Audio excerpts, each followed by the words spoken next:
Atom 06E smart cabinet, which is 42U height rack with built-in precision cooling unit top mount. It contains inner and outer of the rack in it, so it's a package visit. Furthermore, it has a 10-inch display screen, and also it has a 3-in-1 access control. Now I will go through the options which it has.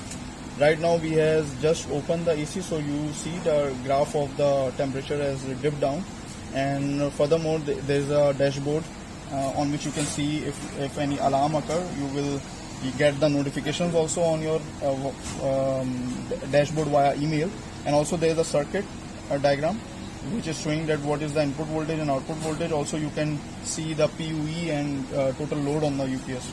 Furthermore, if you go on equipment, you can see the details about the UPS, the load on it, the details of the battery, and the battery capacity and the remaining battery backup time.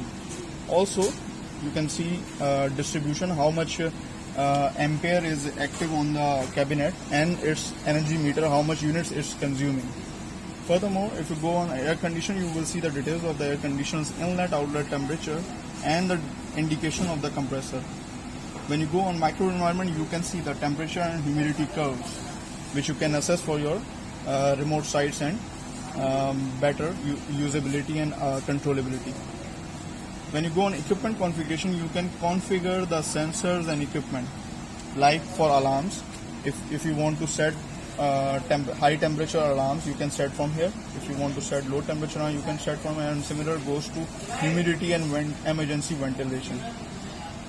Then if you go on air conditioner, you can on and off the air conditioner from this menu. Also you can do it remotely also. Then if you are adding a GSM modem in this solution, so you can add the telephone numbers or mobile numbers of the persons whom you want to notify when any alarm occurs. So it's the data history of all devices.